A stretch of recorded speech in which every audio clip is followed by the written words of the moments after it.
Preparemos nuestros corazones para la proclamación de la palabra. Hagámoslo con la lectura bíblica, lectio divina en Lucas 19, a partir del versículo 28.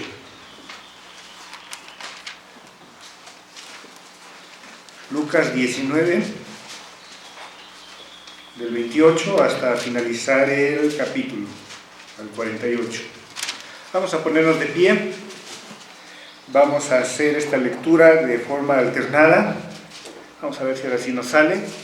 Vamos a alternar varones y damas, y al final nos unimos. Lucas capítulo 19, del 28 al 48. Iniciamos, dice así: Dicho esto, iba adelante subiendo a Jerusalén.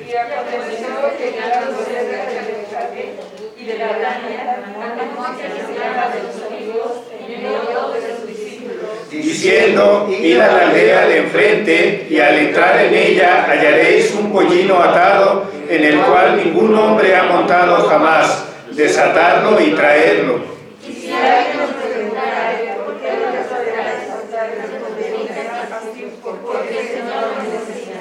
Fueron los que habían sido enviados y hallaron como les dijo. Y cuando desataban el pollino, sus dueños le dijeron: ¿por qué desata ese pollino? Ellos dijeron: porque el Señor lo necesita. Y lo trajeron a Jesús, y habiendo echado sus mantos sobre el pollino, subieron a Jesús encima. Y a su paso tendían sus mantos por el camino.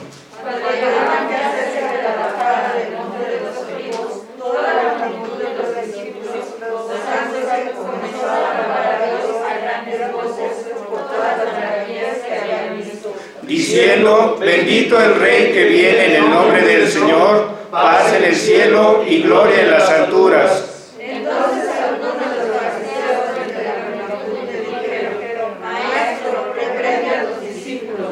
Él respondiendo les digo: os digo que si estos callaran, las piedras clamarían. Y cuando llegó cerca de la ciudad, recaudó sobre ella, Diciendo: oh, si también tú conocieses, a lo menos en este tu día, lo que es para tu paz, mas ahora está encubierto de tus ojos. porque vendrán días sobre ti cuando los enemigos te traerán con callado y te sitiarán, y por todas partes te escucharán. Y te derribarán a tierra y a tus hijos dentro de ti, y no dejarán en ti piedra sobre piedra, por cuanto no conociste el tiempo de tu visitación.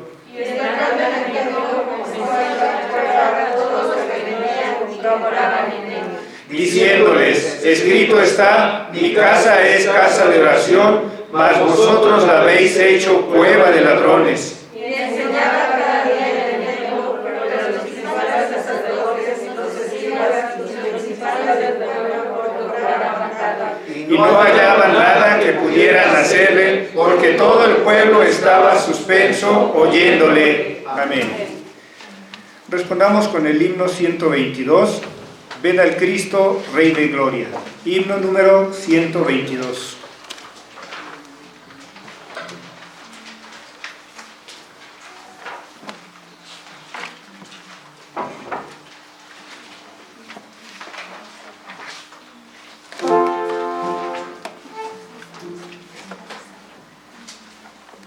Música por George C.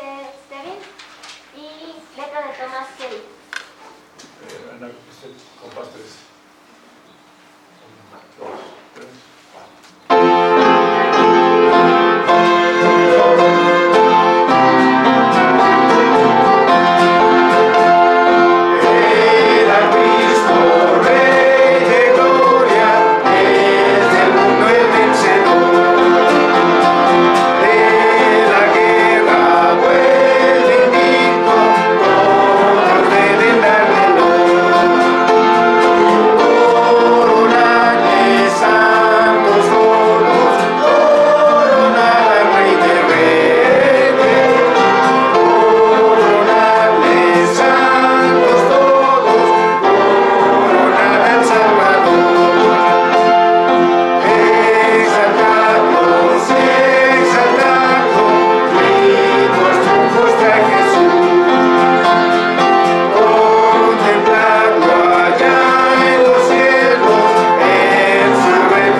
puestos de pie, vamos a recibir a nuestro pastor para el mensaje de este domingo, la revelación del reino.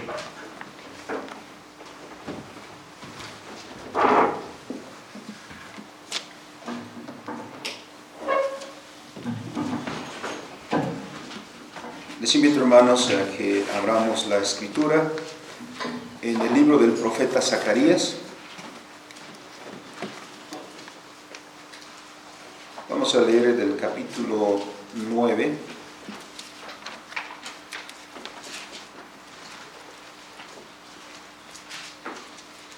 La parte que corresponde a los versículos 9 al 13. Zacarías capítulo 9, versículos 9 al 13. Vamos a leerlo juntos. Dice la palabra del Señor. Alégrate mucho, hija de Sión, da voces de júbilo, hija de Jerusalén. He aquí tu rey vendrá a ti, justo y salvador, humilde y cabalgando sobre un asno, sobre un pollino, hijo de asna. Y de Efraín destruiré los carros y los caballos de Jerusalén, y los arcos de guerra serán quebrados, y habrá paz a las naciones, y su señorío será de mar a mar, y desde el río hasta los fines de la tierra. Y tú también por la sangre de tu pacto serás salva. Yo he sacado tus presos de la cisterna en que no hay agua. Volveos a la fortaleza, oh prisioneros de esperanza. Hoy también os anuncio que os daré el doble, porque he empezado para mí a Judá como arco, e hice a Efraín su flecha, y despertaré a tus hijos, oh Sión, contra tus hijos, oh Grecia, y te pondré como espada de valiente. Amén. Bendito el soberano Señor, esta palabra que hemos leído es tu palabra que has dado, Señor, para instrucción de tu pueblo. Por esto, al leerla también, Señor, suplicamos, nos des entendimiento, de manera que nos deleitemos, Señor, en tu palabra. Y al comprender, Señor, tu voluntad, también damos un corazón, Señor, presto para poner por obra lo que de nosotros pides. En Cristo nuestro Señor. Amén. Amén. Tomamos nuestros lugares, hermanos. Las palabras del profeta Zacarías que acabamos de leer, particularmente los versículos 9 y 10 que anuncian un evento glorioso para el pueblo de Israel. El pueblo de Israel estuvo por mucho tiempo sujeto a servidumbre hacia otras naciones. Desde el año 722, en cuando el reino del norte, las 10 tribus, fueron llevadas cautivas por Asurbanipal y su ejército, y dispersas entre las naciones. Algunos años después, un poco más de un siglo, en el año 586, Nabucodonosor llevaría también cautivos al reino del sur, a Judá. A partir de ese momento, Israel no disfruta de la independencia, de la libertad, sino una y otra vez está bajo el señorío, primero en esta historia, como nos dice el libro de Daniel, bajo el imperio babilónico, después bajo los persas, posteriormente bajo los griegos y finalmente bajo los romanos. Y en ese contexto también se anuncia la llegada de un reino, de un rey. El Antiguo Testamento está anunciando constantemente esa noticia para el pueblo de Dios. Un día vendrá su rey que los librará, un rey que volverá a Israel a su gloria, como aquella que tuvo en tiempos de David, como aquella que tuvo en tiempos de Salomón. Pasaron muchísimos años y ahora algo está sucediendo en el pueblo de Dios. Lo hemos hecho notorio porque Dios lo hizo notorio desde el nacimiento de nuestro Señor Jesucristo. Esa gran noticia que se divulgó, que se dio a conocer a los pastores y que se divulgó a todo el mundo. Os ha nacido hoy un Salvador, que es Cristo el Señor. De esa noticia también pasaron algunos años. Esa algarabía parece haber ya pasado después de más o menos 30 años. 30 años quizá para nosotros son muchos. Y parecía que no sucedía nada. Hasta que el Señor Jesucristo comienza su ministerio y la predicación del reino de Dios como centro de su mensaje es anunciado al pueblo.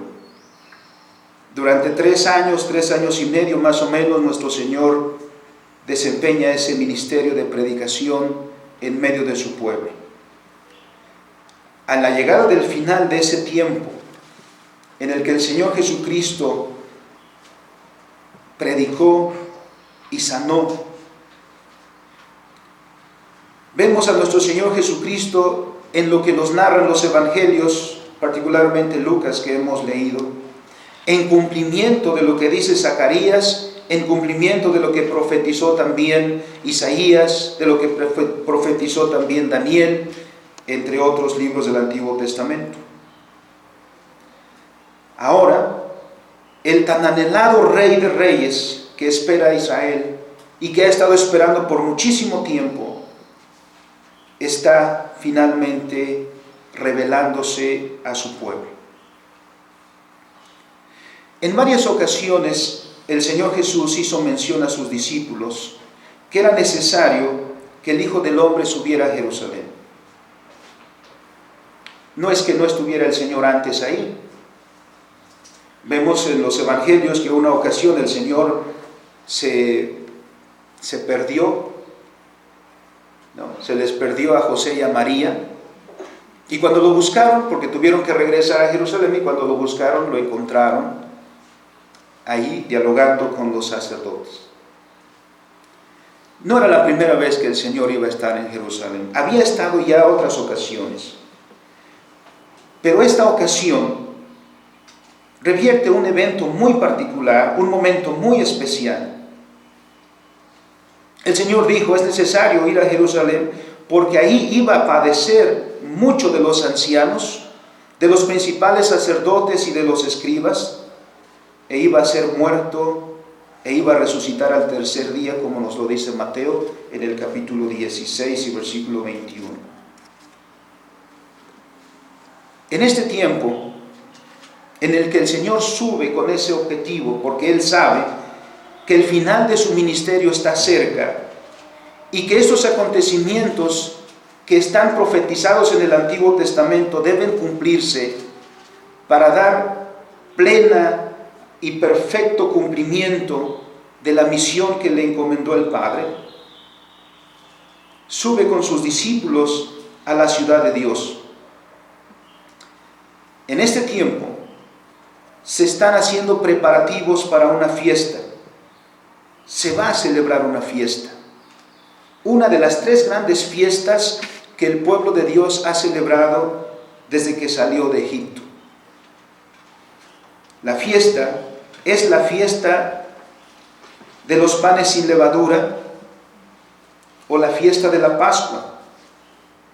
Una fiesta que el Señor estableció en Israel como celebración de aquel evento de liberación que Dios con mano poderosa hizo sacando a su pueblo de Egipto.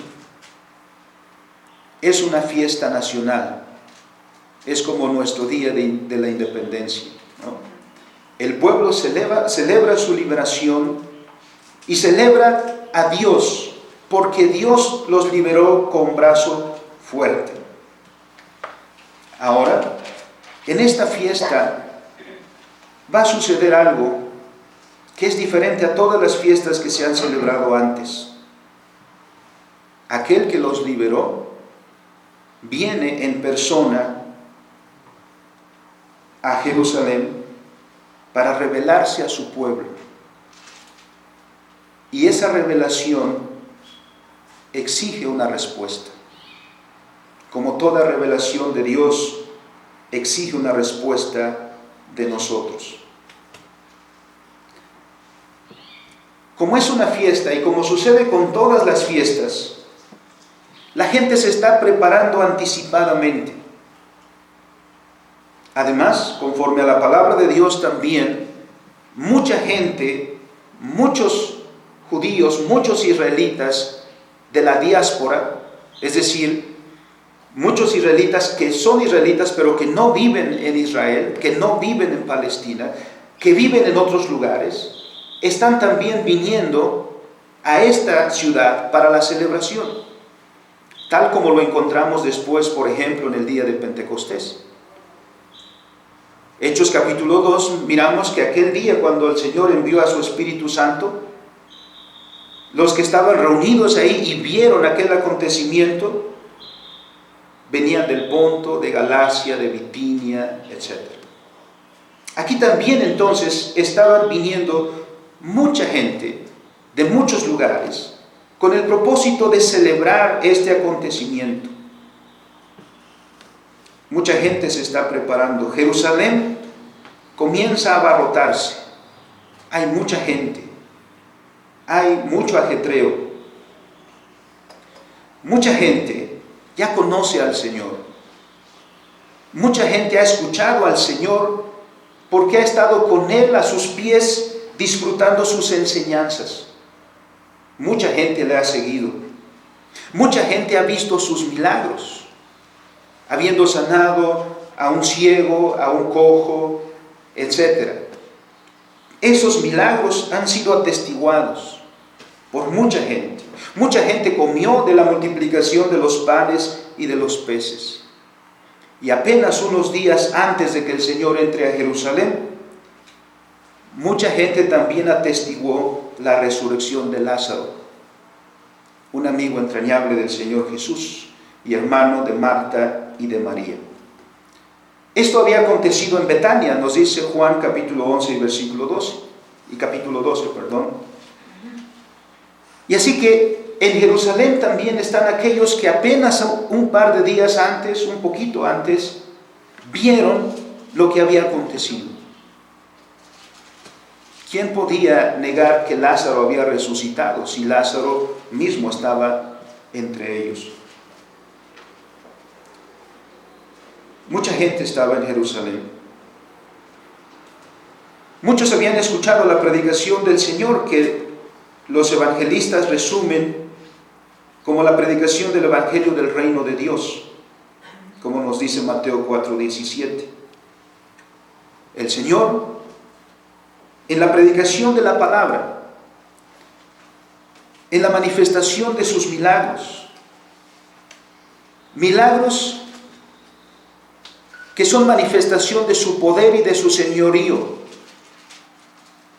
sobre las enfermedades, sobre las fuerzas de la naturaleza y sobre el mundo espiritual, porque sanó endemoniados también.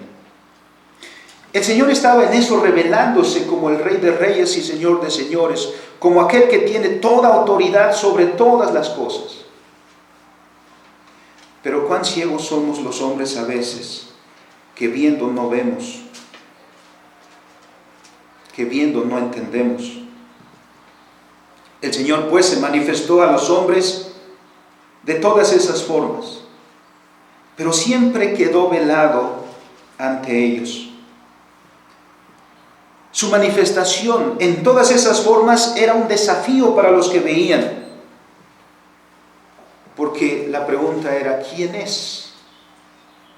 Que enseña estas cosas, que dice estas cosas y que hace estas cosas. Sin embargo, no todos tenían la misma opinión. Como hemos considerado ya antes, algunas personas pensaban que él era un profeta. Otros que quizá era Juan el Bautista, que había resucitado.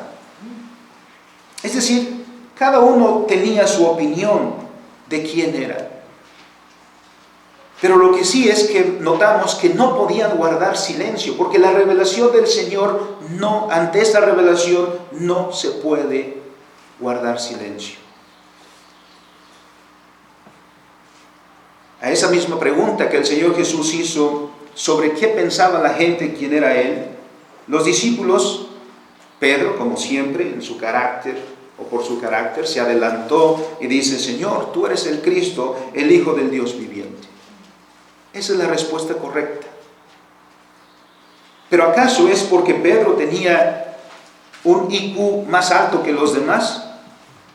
No, sino porque Dios le dio ese don, igual que Dios nos ha dado a nosotros ese don, esa gracia de poder ver al Cristo y de saber quién es. Bueno, después de toda esta obra de 3 años y medio aproximadamente, llegó el momento del final. Porque el Señor Jesucristo vino para morir.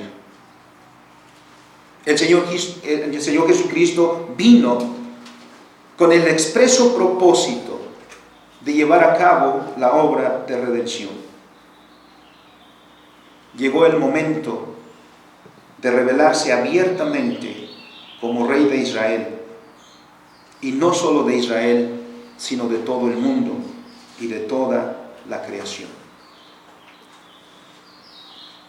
El Señor en algunas ocasiones se escondió de algunas personas que le seguían.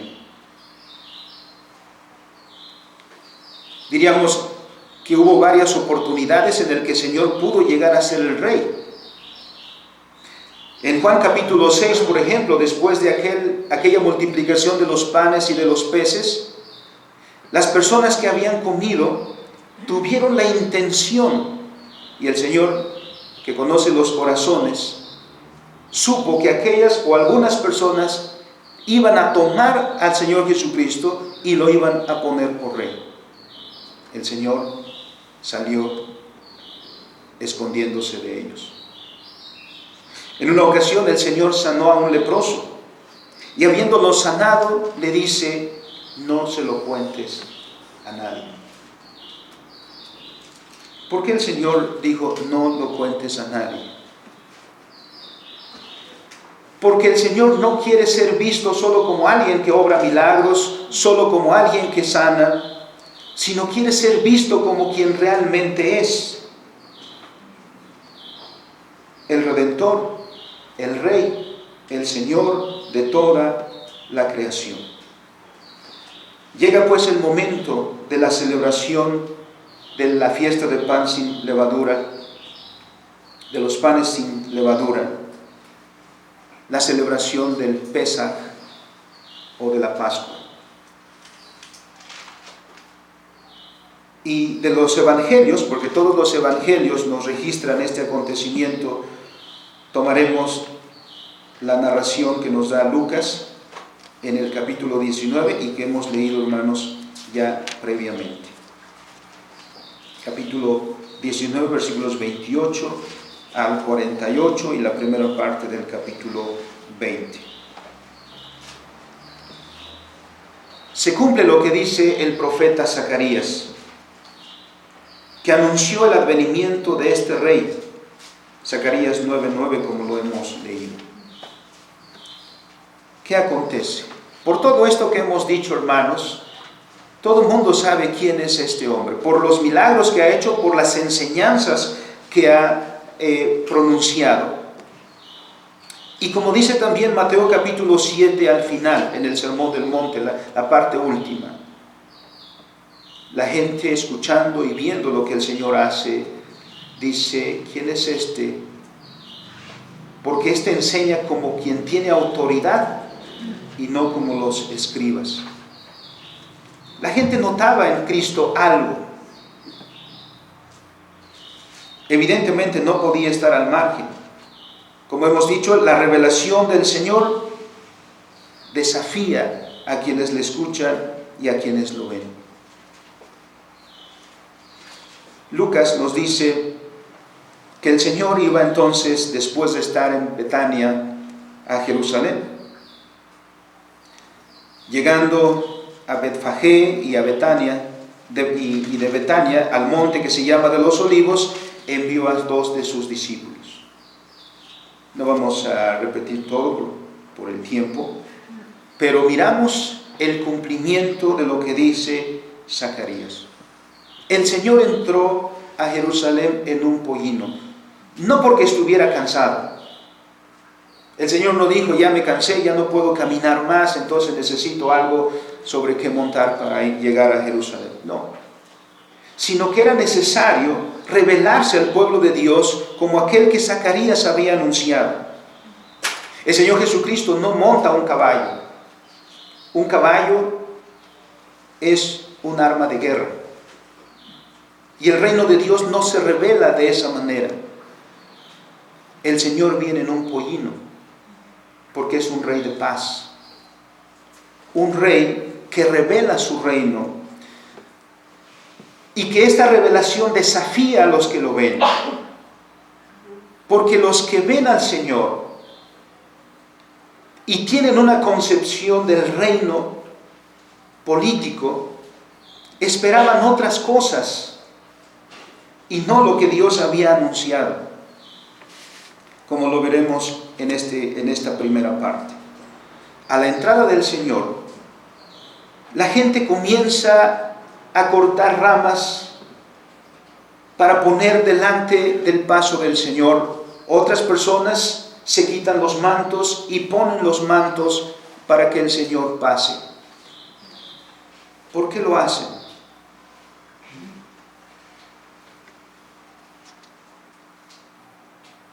Están llenos de algarabía, algo va a suceder.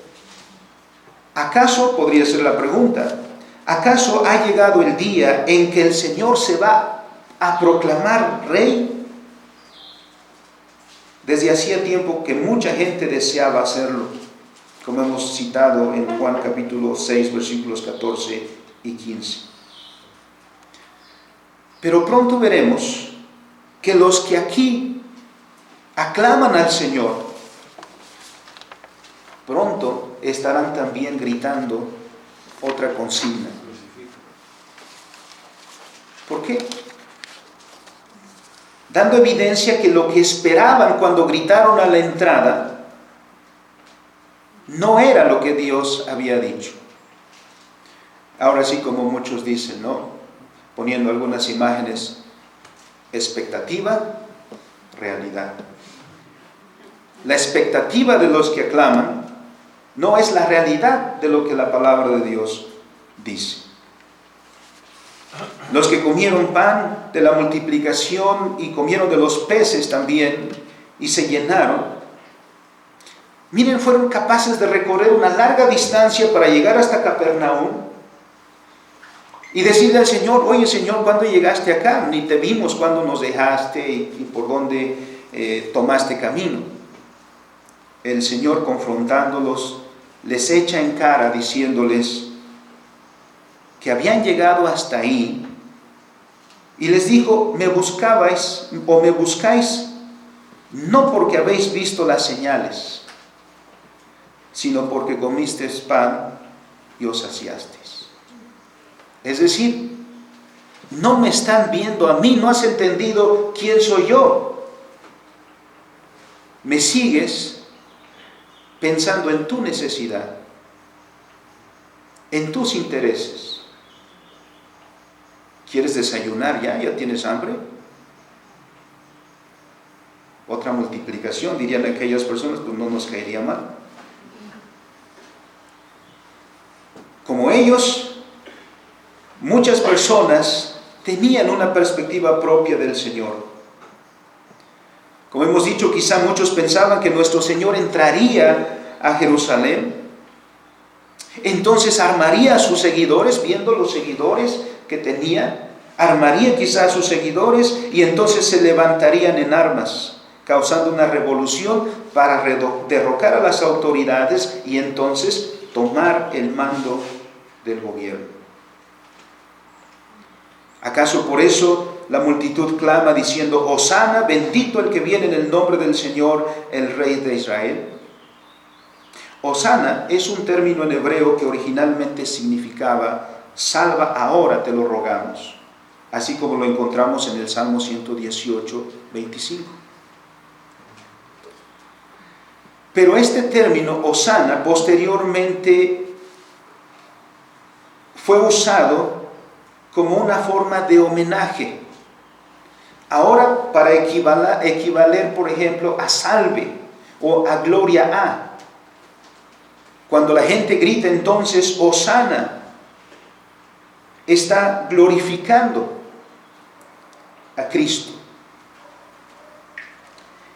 En este último sentido, entonces una alabanza, un salve, un gloria a, es en el que la están usando las personas que están poniendo sus mantos y poniendo ramas delante del Señor. ¿Saben lo que significa esa exclamación? Como lo hemos dicho, al parecer no. Porque después de unos días, muchas de estas personas, quizá no todas, las vemos decepcionadas. No se cumplió lo que esperaban.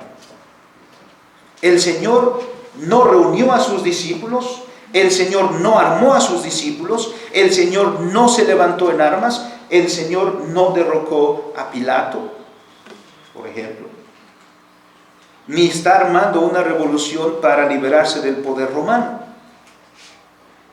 ¿Qué tipo de rey es este?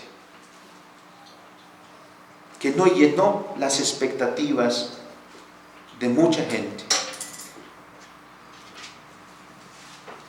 Pocos días después estarán gritando, liderados por los sacerdotes y los alguaciles: crucifícale, crucifícale. Ahí, ante los ojos de los habitantes de Jerusalén y de toda la gente que ha venido de muchos lugares, el Señor se reveló, pero lo rechazaron, porque no era el rey que imaginaron que sería. No era el rey que llenaba sus expectativas. El mismo Señor Jesús dijo que su reino no era de este mundo. El Señor no buscaba un poder político. El Señor buscaba instaurar su reino, porque su reino es espiritual y se asienta en los corazones de aquellos que le reconocen como Señor y se sujetan a su palabra. Cuando el Señor se aproxima a la ciudad, incluso en medio de aquella algarabía, los políticos se sienten contentos cuando ven a la gente que les rodea y las porras que les echan. El Señor Jesucristo caminando y aproximándose a la ciudad y contemplando la ciudad, dice Lucas capítulo 19, versículo 41, que el Señor lloró. ¿Ustedes lloran cuando regresan a casa, hermanos? Después de un viaje. El Señor no lloraba de felicidad. El Señor se lamentaba sobre Israel. Miren, el Señor, el Rey de Reyes, viene a su pueblo. Viene a su ciudad. Jerusalén es la ciudad de Dios, es Sión.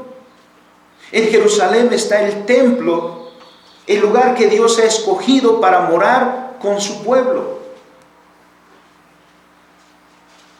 Y los suyos no entienden quién es el que se aproxima.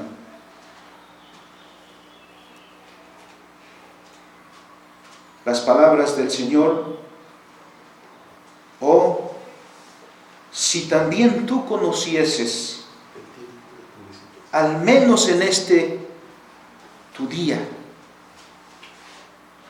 lo que es para tu paz, lo que es para tu bien, si entendieras lo que es para tu bien, si al menos en este tu día, que tu rey viene a ti, que el Dios de tus padres, el Dios que salvó a tus padres de Egipto, el Dios que los ha guardado, el Dios que ha tenido misericordia, viene a ti. Bien dice la Escritura: a los suyos vino y los suyos no le recibieron. Esto levanta preguntas para nosotros, para ti, hermano. ¿Por qué sigues a Cristo? ¿Por qué eres cristiano? ¿Qué esperas de Cristo? ¿Qué esperas de Dios? ¿Acaso podremos ser como estos que claman hosanas, bendito el que viene en el nombre del Señor, hosana en las alturas?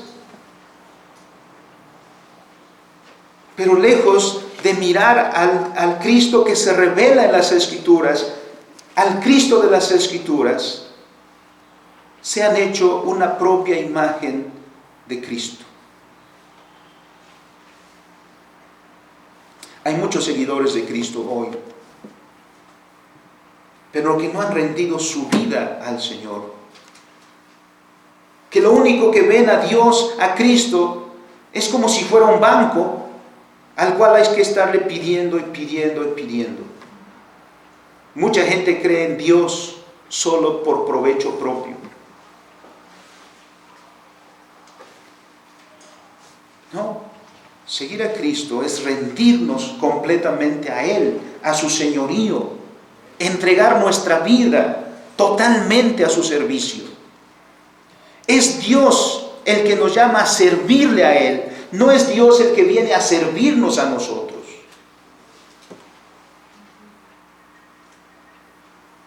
Por eso es la pregunta: ¿por qué seguimos a Cristo? ¿Qué es lo que esperamos de Él? ¿Qué es lo que esperas? ¿Cómo ves al Señor? ¿También le sigues porque comiste pan y te saciaste? Dice el doctor Luis Berkhoff en su teología sistemática, muchos tienen una fe histórica. Dice, sí, bueno, yo creo que sí sucedieron estas cosas, ¿no? Otros tienen una fe milagrera, es decir, que necesitan de milagros para que su fe se mantenga. Y así una lista de tipos de fe.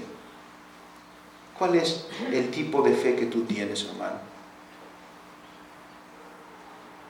¿Es también alguna de estas? ¿Que necesitas que el Señor siga haciendo milagros para que tu fe se mantenga? ¿O la fe histórica? ¿O qué? ¿O sigues al Cristo que se revela en las Escrituras? Al Rey de Reyes y Señor de Señores. Si es así, nunca nos decepcionaremos del Señor, sino estaremos fieles a Dios, porque Él es el que hace todas las cosas conforme a su voluntad y no está sujeto a la nuestra. Más bien, nuestra voluntad está sujeta a su voluntad. La segunda parte de estos acontecimientos nos llevan al templo. El Señor llega a su pueblo, el pueblo del pacto, que uno quizá pensaría es como para sentirse en casa, está en los suyos, en medio de los suyos. Primero. Segundo, está en la ciudad santa, la ciudad de Jerusalén, donde está el templo, donde está el lugar que Dios escogió para morar en medio de su pueblo. Es de esperar que todas las cosas estén bien. Es de esperar entonces que el pueblo le reconozca, que los líderes religiosos le reconozcan y que el templo sea una manifestación real de esa comunión del pueblo con Dios. Pero a medida que avanzamos, las cosas no están así. Llegamos al templo. Y en el templo, ¿qué es lo que ve el Señor?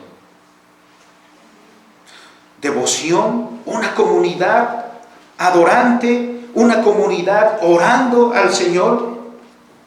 Al acercarse, lo que el Señor escucha son ruidos. Son balidos por una parte. Por otra parte son aquellos que están gritando, ¿no? Haciendo resaltar su mercancía, cual si fuera un viaje en el metro, ¿no? Barabara. Es un mercado ahora. ¿Es eso lo que debería ser el templo? El Señor observa y es lleno del celo de Jehová,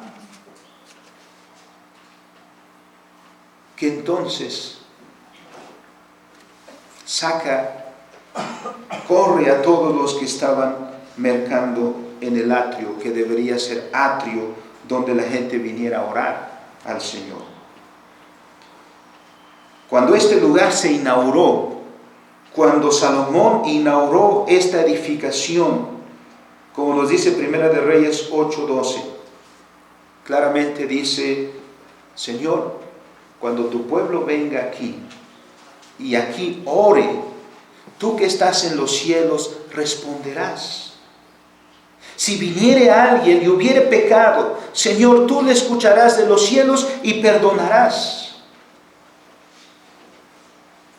Ahora era un mercado. Los sacerdotes que deberían ministrar en el templo del Señor, que deberían ser los mediadores entre el pueblo y Dios, desde la época de los macabeos más o menos se habían convertido en una influencia política.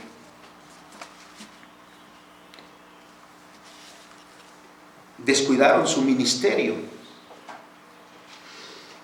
eclesiástico, diríamos hoy, para convertirse en una influencia política. ¿Se acuerdan cómo amenazaron a Pilato? Tenían poder. Le dijeron: Pilato, si tú no cumples la sentencia, nosotros vamos a ir a Roma y vamos a hablar al César de ti. Y eso puso a temblar a Pilato. No quería Pilato perder su huesote que tenía, ¿no?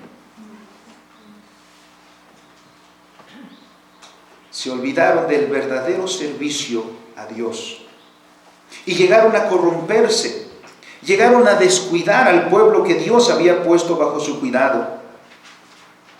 Las cosas que estaban sucediendo en el atrio del templo así lo manifestaban.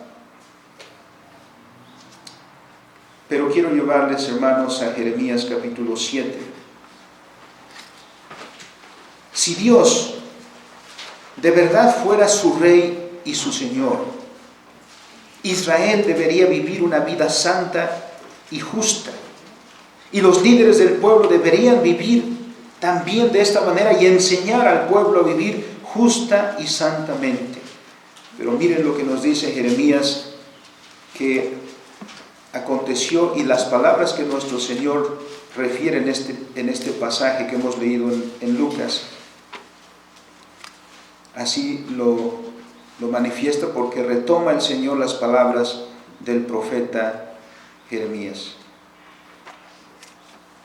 Jeremías capítulo 7, a partir del versículo 11. Bueno, el versículo 11 particularmente. En el tiempo de Jeremías, el Señor envió palabra al pueblo. Versículo 2: Oíd palabra de Jehová todo Judá, todos los que entráis por estas puertas para adorar a Jehová. Así ha dicho Jehová de los ejércitos, Dios de Israel.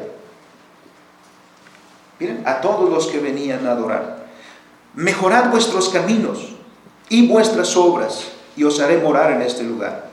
No fiéis en palabras de mentiras, diciendo: templo de Jehová, templo de Jehová, templo de Jehová es este. Pero si mejorareis cumplidamente vuestros caminos y vuestras obras, si con verdad hiciereis justicia entre el hombre y su prójimo, y no oprimiereis al extranjero, al huérfano y a la viuda, ni en este lugar derramaréis sangre inocente, ni anduviereis en pos de dioses ajenos, para mal vuestro os haré morar en este lugar, en la tierra que di a vuestros padres para siempre. Eso nos recuerda también al profeta Isaías. El pueblo seguía llevando sacrificios a la casa de Jehová. Eso no faltaba. El pueblo seguía ayunando. Pero en Isaías 58, el Señor le recrimina a Israel cuando tú ayunas, ese no es el ayuno que yo te pedí. Porque mientras tú ayunas, explotas a tu prójimo. Mientras ayunas, abusas de tu semejante. ¿Y qué está diciendo el Señor aquí en este pasaje? Que han convertido a la casa de oración en cueva de ladrones. ¿Por qué? Porque miren lo que está pasando. Es un pueblo hipócrita.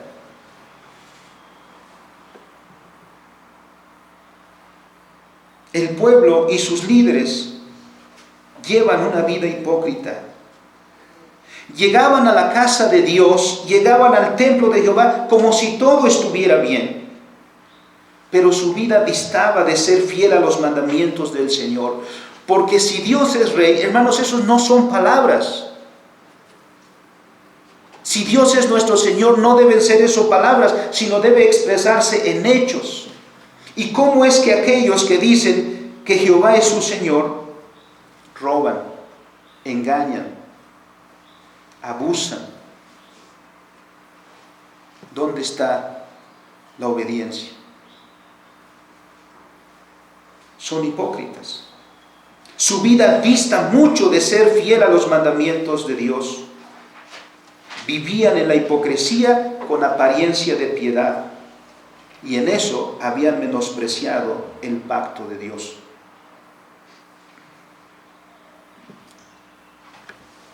Dice el Señor: mejorad vuestros caminos y vuestras obras. Si mejorareis cumplidamente vuestros caminos y vuestras obras, si con verdad hiciereis justicia entre el hombre y su prójimo, es decir, si de verdad vivimos en la relación del pacto con Dios, entonces esa es la vida del pueblo del pacto.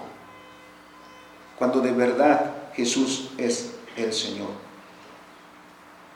Y cuando Jesús entra al templo y ve todo aquello que está pasando, ve un pueblo que ha abandonado a Dios, que sigue diciendo Jehová, pero no está en su corazón, que sigue siendo riguroso en costumbres, en tradiciones, pero a quienes el Señor Jesús dijo: ustedes han invalidado la ley de Dios por vuestras tradiciones. Vemos a nuestro derredor, hermanos, y no es lo que sucede también.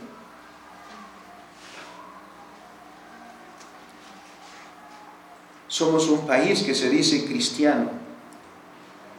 ¿Y por qué ocupa uno de los primeros lugares en el ranking de corrupción, de violencia, de injusticias? Una hipocresía disfrazada de piedad.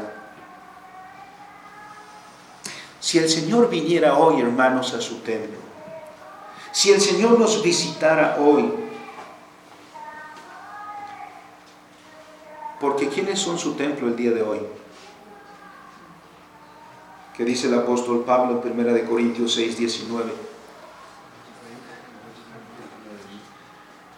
¿No sabéis que vosotros sois templo de Dios? Si el Señor viniera a visitarnos, ¿qué encontraría?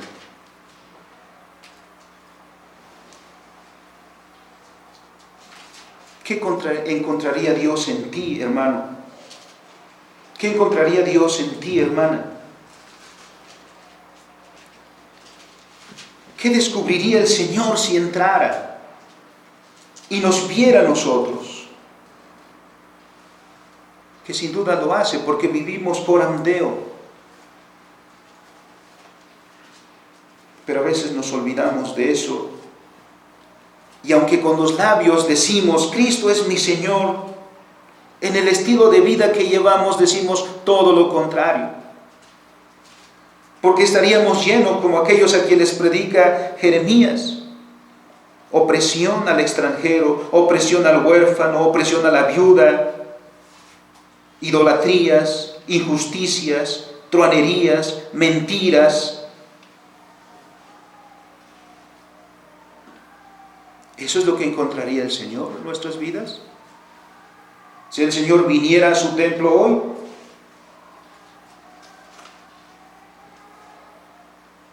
por eso este es el tiempo en el que el Señor nos habla a nosotros. Y entonces dice, mejora tus caminos, mejora tu vida, mejora tus obras, mejora tus hechos. Vive en conformidad con la palabra del Rey, porque si invocas a Jehová como Señor y invocas a Cristo como Rey, miren lo que dice el profeta Malaquías. Les invito a que vayan conmigo al libro del profeta, capítulo 1, versículo 6.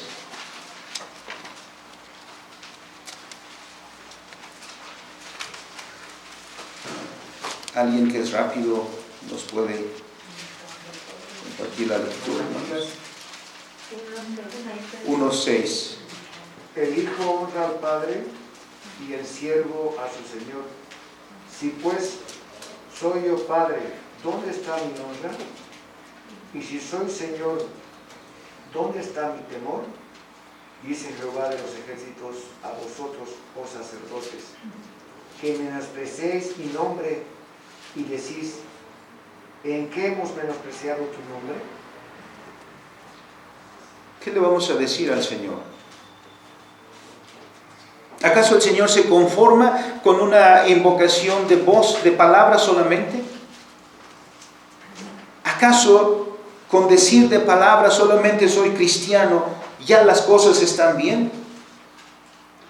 El Señor dice, mira, el Hijo honra al Padre y el siervo a su Señor. Ahora bien, dice el Señor, si yo pues soy Padre, le pregunta a Israel, ¿dónde está mi honra? Y si soy Señor, ¿dónde está mi temor? Eso te preguntaría a ti el Señor, hermano. Esta es una pregunta para ti. Si tú invocas a Dios como Padre, entonces, ¿dónde está la honra de Dios en tu vida? ¿Cómo la expresas? Y si tú invocas a Dios como Señor, ¿manifiestas ese temor en tu vida? Porque aquellos a quienes se dirige Jeremías, que abusan, que explotan, que violentan a su prójimo, evidentemente no lo estaban haciendo. Y se autoconsolaban a sí mismos diciendo solamente, templo de Jehová, templo de Jehová, templo de Jehová es este. El Señor les dice, hipócritas. Hay que purificar el templo del Señor. Y el Señor lo hace, porque allí, dijo el Señor, esta es mi casa y casa de oración será llamada.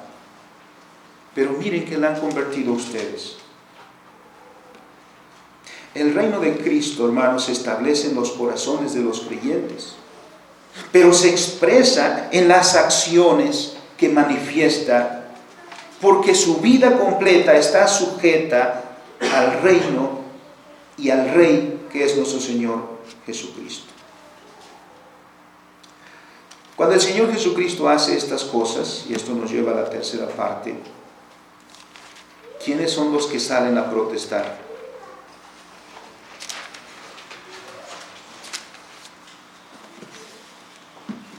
Capítulo 20. Sucedía un día que enseñando Jesús al pueblo en el templo y anunciando el evangelio, llegaron los principales sacerdotes y los escribas con los ancianos.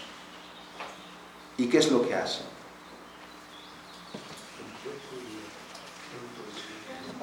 El Señor narró una parábola enseguida de esto, la parábola de los labradores malvados. Y bien que la entendieron estos señores, porque cuando la escucharon dijeron, está hablando de nosotros. Y claro que era así, porque estos hombres, estos sacerdotes, estos principales escribas y ancianos. Estaban puestos por el Señor para cuidar a su pueblo, para pastorear a su pueblo, para llevar al pueblo en el temor de Dios, para enseñar los mandamientos, estatutos y decretos, para que el pueblo caminara todos los días en temor y temblor delante de Dios. Pero, ¿qué es lo que pasó? Que ahora los patos le tiran las escopetas, como dice el dicho, ¿no? No es el Señor que está cuestionando a los siervos, ahora son los siervos los que cuestionan al Señor. ¿Con qué autoridad haces esto? Pero miremos la pérdida de visión en el liderazgo. Cuando el liderazgo pierde la visión, se vuelve una maldición. Van al Señor, ¿con qué autoridad? El Señor no es que el Señor sea hábil evadiendo responder a preguntas difíciles.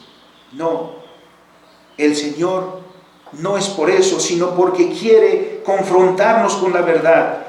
Lleva a aquellos hombres haciéndoles una pregunta. ¿El bautismo de Juan era del cielo o de los hombres? Aquellos hombres le dicen, Señor, ¿no? Por favor, tiempo fuera. Y se van allá.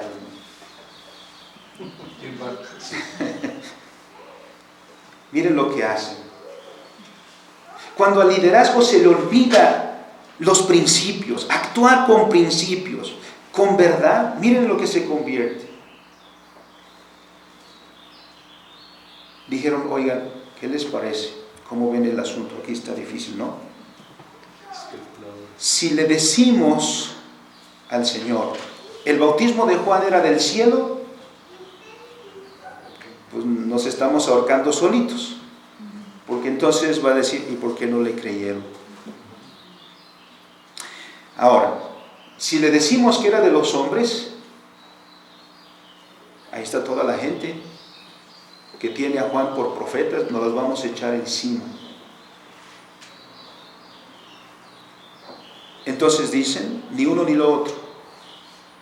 Vamos a decir al Señor, no sabemos. ¿No son estos los que deberían en primer lugar conocer la verdad, actuar en conformidad de la verdad y asumir el coste de vivir en conformidad con la verdad, como lo hemos visto en domingos previos? Pero estos aplican el dicho muy mexicano, más vale que digan aquí corrió que aquí quedó. ¿No? ¿Qué es lo que importa? Salvar su vida. Y se revelan como unos líderes faltos de visión, faltos de conocimiento. Ahora bien,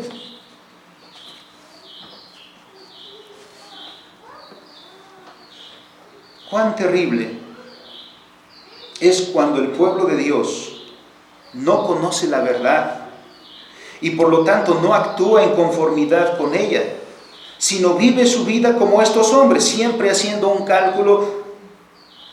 Si hacemos esto, va a suceder esto. Si hacemos lo otro, sucederá lo otro. Entonces mejor no hacemos. ¿Es así como debemos actuar el pueblo de Dios? No. Si Jehová es nuestro Rey, si Cristo es nuestro Rey y su palabra es la verdad, ¿por qué vivimos como si no fuera así? A veces vivimos como estos hombres, buscando más bien nuestro propio provecho, nuestra propia seguridad, usando la palabra a nuestra propia conveniencia, no buscando otra cosa sino nuestro beneficio. Si de verdad aquellos hombres se hubieran visto a sí mismos como siervos del Rey y encomendados a hacer una tarea en el reino de Dios, si de verdad tuvieran ese conocimiento, incluso habrían puesto su vida por servir al Señor en verdad. en fidelidad. Porque el señorío de Cristo sobre nuestras vidas, hermanos, debe ser total. Estos eran siervos de Dios para servir en el templo. Pero nosotros somos también siervos de Dios con diferentes ministerios, hermanos. Somos padres de familia. Somos esposos o esposas. Somos ciudadanos de un país. Y en este contexto es que somos llamados a servir al Señor, a ejercer nuestros ministerios, a vivir siempre en contexto del reino de Dios. Y no a disfrazarnos para ser aceptados por la sociedad. A decir, en mi trabajo no voy a decir que soy cristiano para que no tenga problemas. A decir, en la escuela no voy a decir que soy cristiano para que no tenga yo críticas. No es así que Dios quiere que vivamos, sino que vivamos en conformidad con la verdad, porque los cristianos son pueblos de leyes, de principios, y estos principios son absolutos para toda nuestra existencia. Concluyamos, hermanos. Estamos celebrando la entrada triunfal de nuestro Señor a Jerusalén, dando con esto inicio a los últimos acontecimientos de su ministerio que le llevarían a la cruz. El Señor resucitó y está sentado a la diestra de Dios Padre. Y está por acontecer una segunda entrada triunfal, un segundo regreso triunfal. No vendrá el Señor en esta ocasión como aquel hombre en un pollino, en condición humilde. No vendrá esta vez para nacer y ser puesto en un pesebre. En esta ocasión vendrá, tal como lo dice el libro de Apocalipsis, con sonido de trompeta, con una voz estruendosa, para revelarse a todo el mundo, dice la Escritura, y todo ojo le verá. Viene una segunda venida, viene el regreso de nuestro Señor, viene esa entrada triunfal a su mundo, a la humanidad que Él creó, a la iglesia que Él salvó.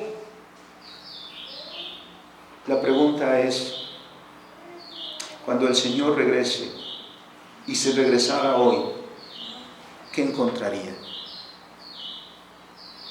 ¿No se encontraría cantando hosanas, bendito el que viene en el Señor?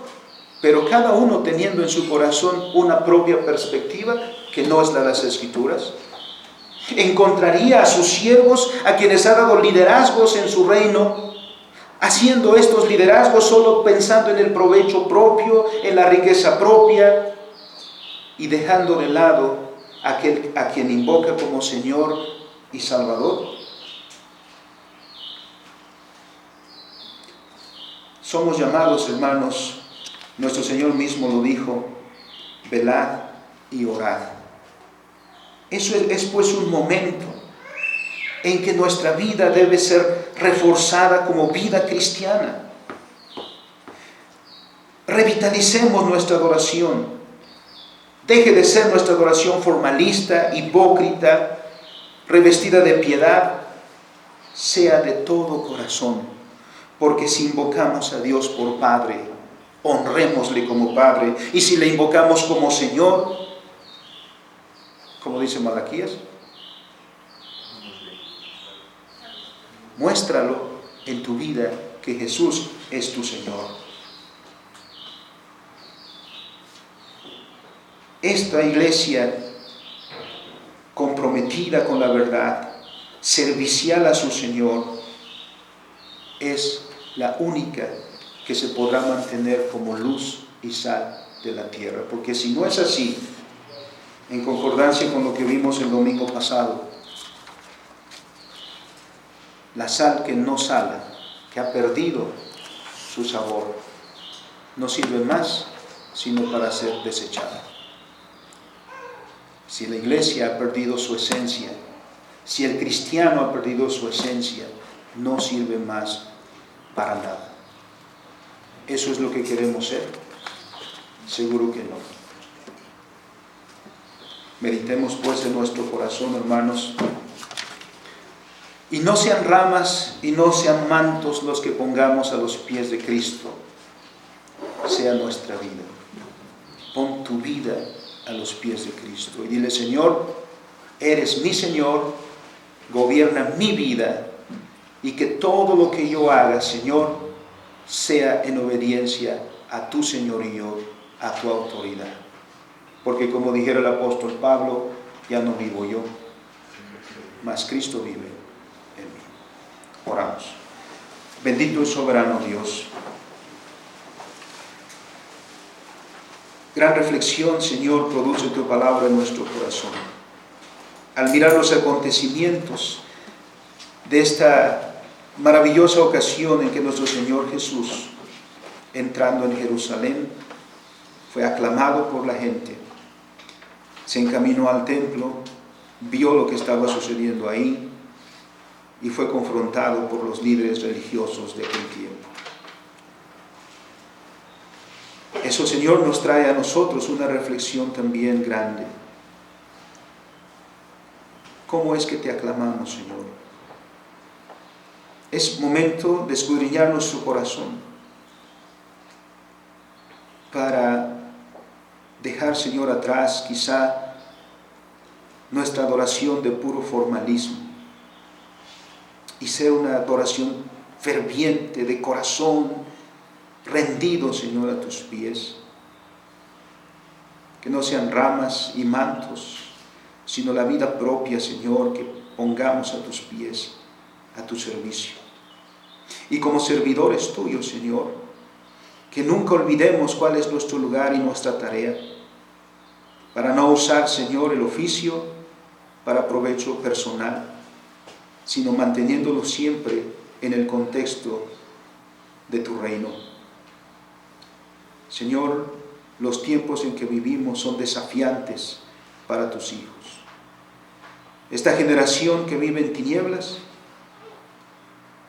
cuánto necesita, Señor, que la luz brille en toda su intensidad. Que tus hijos, que te conocen, que te invocan como Rey y Señor, vivan, Señor, en una vida plena de entrega y de servicio a ti. Trae a nuestro corazón, Señor, certeza de tu voluntad, para que así la hagamos, Señor, en nuestras vidas.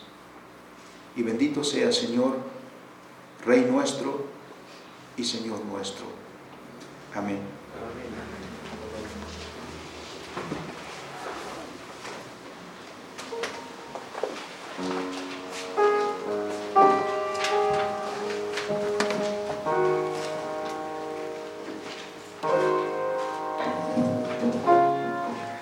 Vamos a entonar el himno 123, Jesús es mi Rey soberano.